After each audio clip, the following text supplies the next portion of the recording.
Xavier's Anecdote. Passing by. Chapter 1. Team 013. 16 years ago. Spring. Prior to Arthur's memory decaying to a point where he couldn't remember anything. Not long after the new year, many of Lincoln's residents still bask in the holiday spirit. However, Bloomshore District's Special Task Force, specifically Team 013, was in a panic. After 5 long years, they were welcoming a new recruit. Heard as evil as light or something. He's usually only responsible for providing light and scouting a path during missions. Support role. It's not that impressive. Impressive people won't be sent to our team. Staying here for a year is almost like being buried in the ground for a decade. So, he's just like us. A nobody.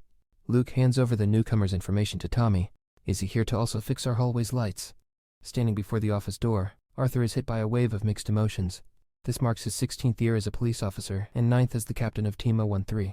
In his younger days, his passion led him to numerous accomplishments, but a severe injury from a high-risk mission 5 years ago significantly diminished his mobility.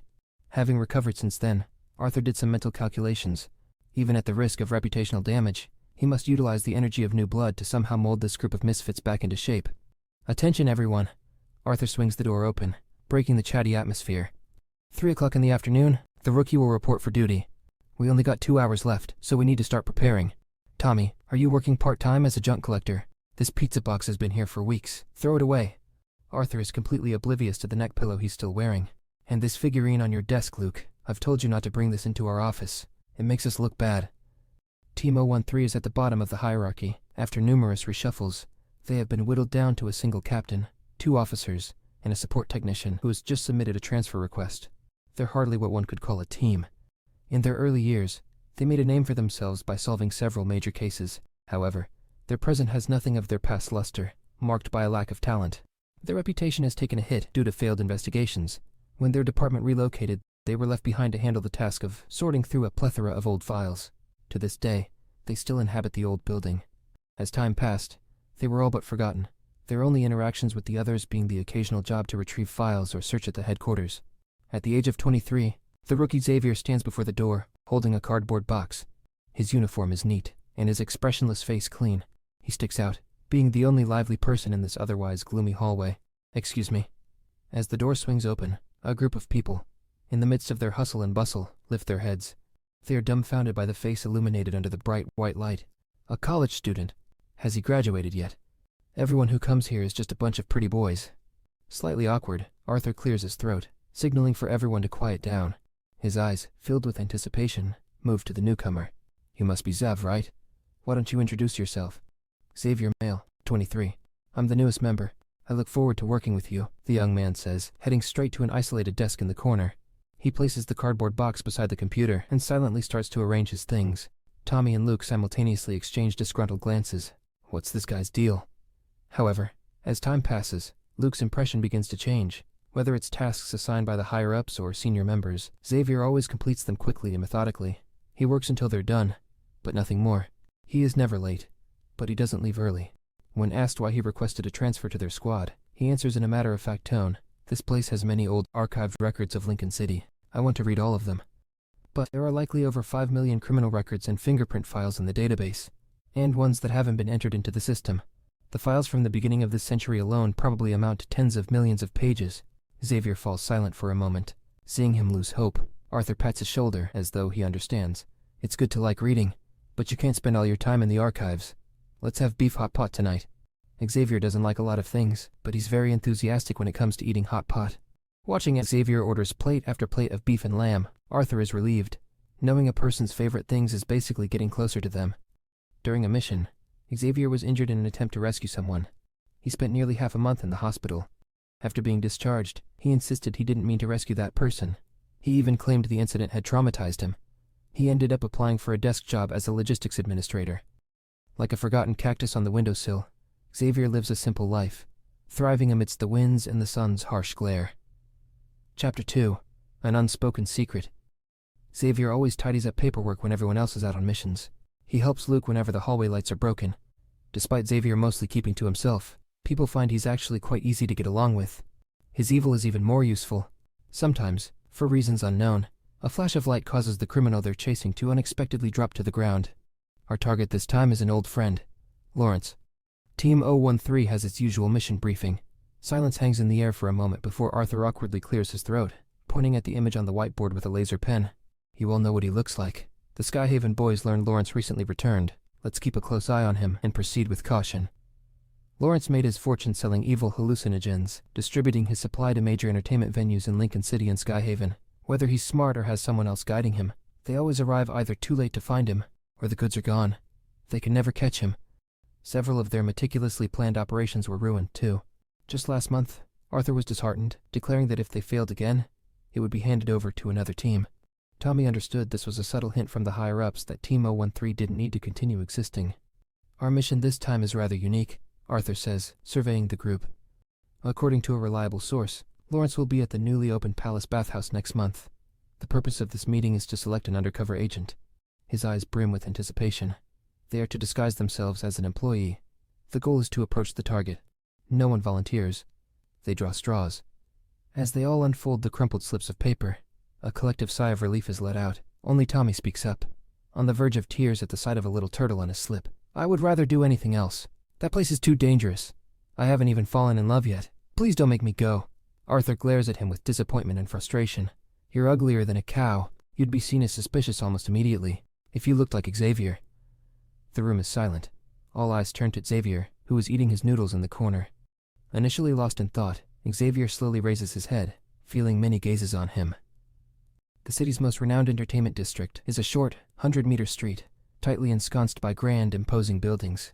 The alley behind it is narrow and seemingly endless, almost devoid of light. Here, those with shady businesses gather, their intentions silently understood. Deep in the night, a group of men in leopard print shirts and gleaming black shoes saunter on the pavement, spewing alcohol-laden obscenities.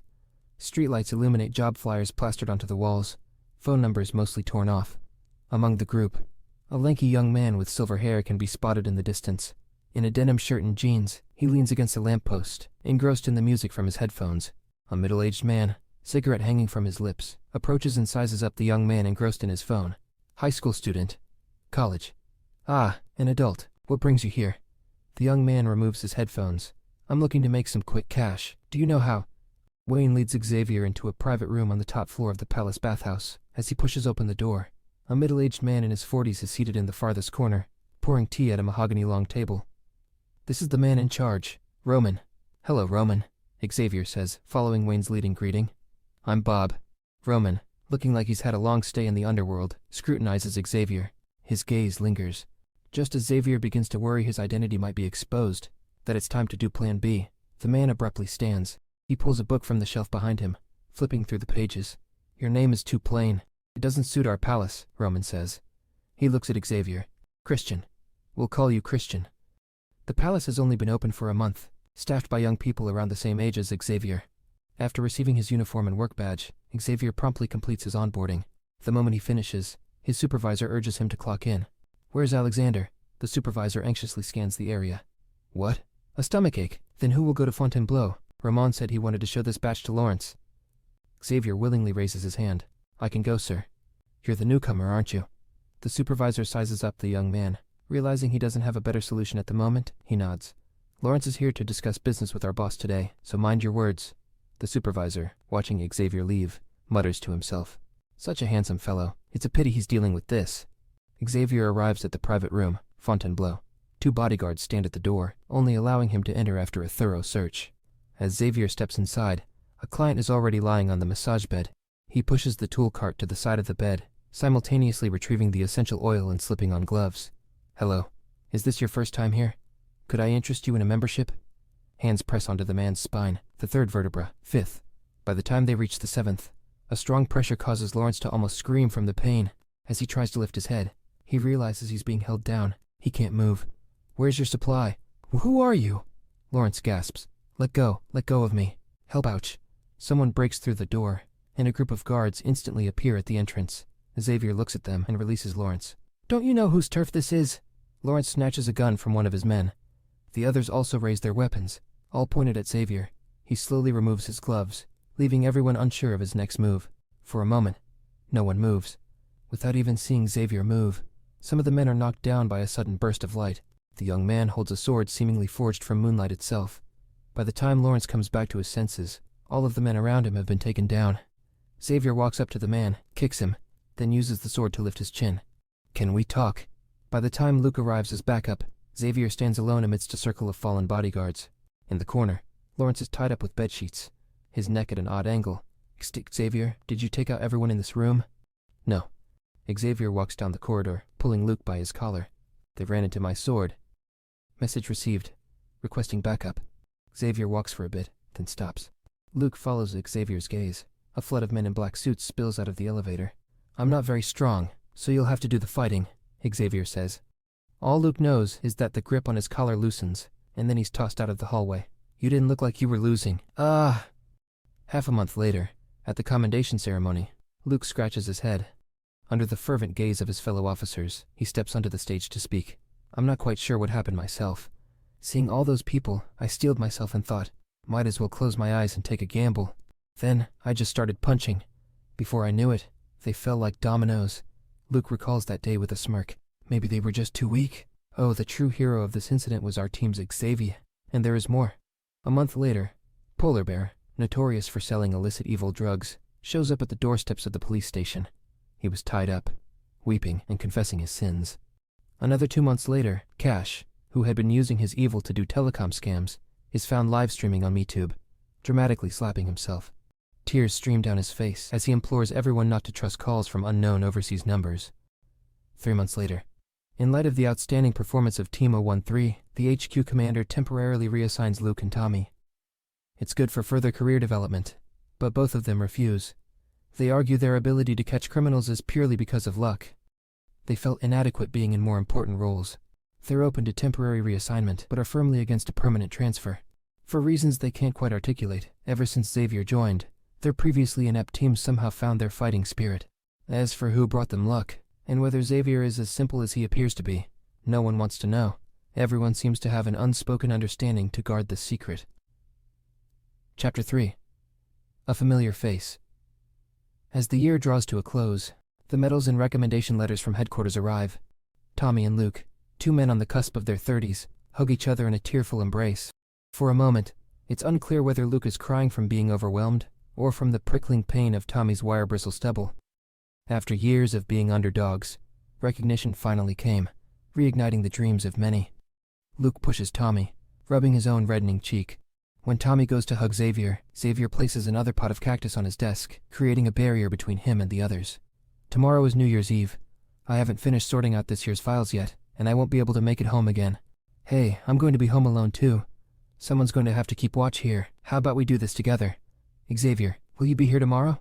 Seeing Xavier about to shake his head, Luke quickly adds, there's plenty of meat. You can eat as much as you want. Okay. On the promised day, cloaked in the veil of night, Xavier walks back to the police station alone. Outside, the sound of fireworks echoes. Inside, the break room buzzes with warmth and growing merriment. At the heart of the table is a hot pot. Luke has brought freshly wrapped dumplings from home, sparking a debate with Tommy about whether pork-filled or seafood-filled dumplings taste better. Arthur calls out to Xavier, "Why are you standing there? Come in, and help put up the window decorations while the food cooks." Once the dumplings are eaten, snow begins to fall again. The room is very warm, prompting Xavier to step outside for some fresh air. Not long after, Arthur follows him, handing him a can of beer while lighting up a cigarette. Last month, while doing inventory, I found a file missing from the archive, he says, exhaling a smoke ring without glancing at Xavier. SD 1994-0122, an event that happened decades ago. The involved party is long gone, and the office gave up looking into it. I wonder who still cares about this case. Xavier watches him in silence, patiently waiting for what will be said next. I immediately requested for your personal files from HQ. They were impeccable. Even during your time here, your actions have been anything but disappointing. There was a match in the portrait database. I found this. Arthur turns to Xavier, handing him a picture. In the faded yellowed photograph are the traces of a man with silver hair. His figure is tall, slender. All that remains is a blurry white silhouette. Everyone has secrets. He chuckles, exhaling a ring of smoke. The older we are, the less expectations we have for the new year. Regardless of our days, life continues in its steady, monotonous flow. We hope you choose to stay. Through the floor-to-ceiling window, a group of people can be seen mimicking the TV anchor's lively dance, exclaiming, "Happy New Year!" Xavier sighs, wondering if these people are truly capable of being a competent team. He lifts his head, staring at the New Year's fireworks that burst at the stroke of midnight above 1,000 high-rise buildings. It's time for him to leave. Chapter 4. Old Friend. 2 days after Lincoln New Year's Day, the streets remain eerily deserted. Xavier slips the missing file into the mailbox downstairs, then proceeds to feed the stray cats nearby before climbing up the stairs to his apartment. During the time it takes for rice to heat up, Xavier steals a glance at his phone. Finally, after 24 hours, he finally receives a response to the message he sent last night. "Noah, aren't you going to ask what I'm going to do with this?" Xavier had told him to come to his house to pick up the file. "Xavier, that's your business." There is silence on the other end. The typing indicator appears and disappears again and again. Xavier stares at his phone, waiting. It's not until the microwave dings, signaling his food is ready, that the message is sent. "Noah, I want to use this for a new identity. Noah, I just want to be an ordinary person in this timeline. Noah, are you still there? Do you think it's funny? I don't blame you, though. I agree. Xavier, I was heating up some food. Noah, is it that Earth junk food with absolutely zero nutritional value again? I don't get why you like it. Their convenience stores can't even be bothered to change the flavor of their chicken cutlet rice bowls." Xavier, and what about you? Xavier, you mentioned how you're not acclimated to the climate, and you're not fond of the food, but you fell in love with someone here. Noah. Xavier, there's nothing wrong with that. Noah, enough about me. Are you really going to wait for that person? Xavier, yeah. Noah, how long are you going to wait? 10, 100, or 1,000 years? Noah, something messed with the slip space during the backtrack. The spaceship couldn't handle the deep space tunnel fluctuations. Noah, both she and the ether core vanished without a trace. For all we know, they might already be cosmic dust. Xavier, I know. Noah, even if you press on, you're not going to get the outcome you're hoping for. Suddenly, the deafening sound of fireworks resounds outside. Xavier looks into the night. Some windows are adorned with festive decorations for the new year. The outline of these decorations, bathed in a soft yellow glow, paints a picture of safety and warmth as silhouettes move within. Xavier walks to the door and activates the intercom's visual screen, revealing the figure of a young man. He presses a button. It's in the mailbox. Take it and go. You. The young man is startled. He looks from left to right before he composes himself. He focuses on the camera. Goodbye. Wait, I have something to say. With a certain resolution set in his heart, he stares at his former friend on the other side of the screen. Be careful. They're going to find you.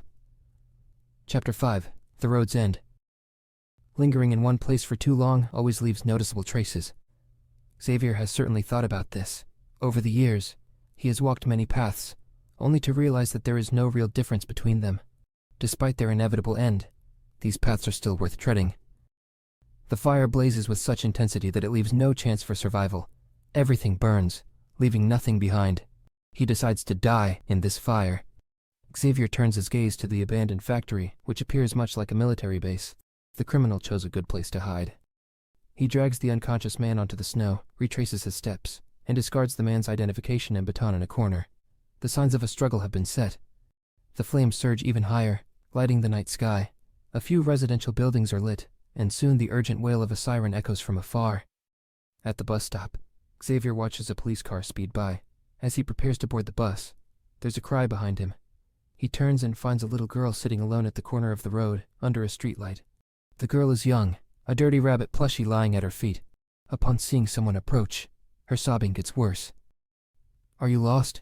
Did you run away from home? Never mind. Cry louder so they can find you when I'm gone. Why are you so mean, mister? The candy in your mouth hasn't even melted yet. You haven't been away from home for long, have you? Xavier approaches her, brushing the snow off her head. Since you live nearby, you should hurry back. And what about you? The little girl looks up at him, her curiosity overpowering her fear. Did you run away from home? What is that shiny thing around your neck? Xavier rubs his neck, choosing the easiest question to answer. I'm leaving soon. What a coincidence. A voice suddenly rings out from the other side. A young man, leaning against a sign that reads "Closed," stares at Xavier with an air of enthusiasm. He has silver hair, much like Xavier's, though he seems slightly younger. Long time no see. It has been a long time, Xavier says, looking at his former friend. You followed me all the way here to let me know. It must have been hard. I'm curious how you managed to elude us. His friend walks over. Hiding in plain sight as an inconspicuous guy, it's not much different from what I imagined. I thought you'd kill them before leaving. He shrugs, a twinkle of amusement in his eyes. You abandoned them, just like the backtrackers. How are you going to cover your tracks this time? Kill me? Or let me? Before he finishes speaking, a dazzling light flashes. When his vision clears, Xavier and the little girl are nowhere to be found. The man stares at the footprints in the snow and grimaces. A blade of light materializes in his hand, and he hurries to follow the faint energy ripple. Just a street away, Xavier lands in a narrow alley, cradling the girl in his arms. The flurry of snow he makes conceals their footprints. He picks up the fallen rabbit plushie, brushes it off, and hands it to the girl. If anyone asks, say this rabbit helped you. The little girl clutches her bunny tightly, nodding. You're very handsome. When I grow up, will you be my boyfriend? No. Why? Do you like someone already? Xavier hums softly, turning a blind eye to her sad expression. He hurries out of the alley. I'm leaving now. You can watch the shooting stars later.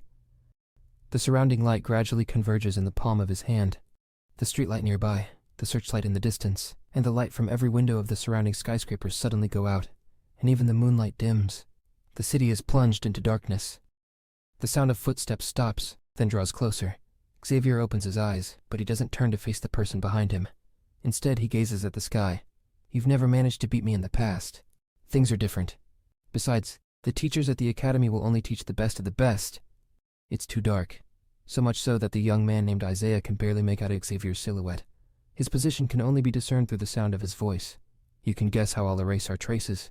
Suddenly, the darkened sky illuminates. Radiant light engulfs the two. Clusters of light streak across the sky like countless shooting stars, each shining brightly. The light bathes the city hall, illuminating every tree lining the streets, and in an instant, the entire city is as bright as day. Sweetheart, what are you doing here? You had me worried sick. The girl holds her breath, clutching the rabbit plushie in her arms tightly and staring at the sky. A young woman, tears streaming down her face, hugs her. The girl's eyes light up with excitement as she exclaims, Mom, a very handsome guy saved me. Arthur is jolted awake by an urgent phone call. An explosion has occurred at an abandoned factory in the southern part of Lincoln City, where strong traces of evil have been detected.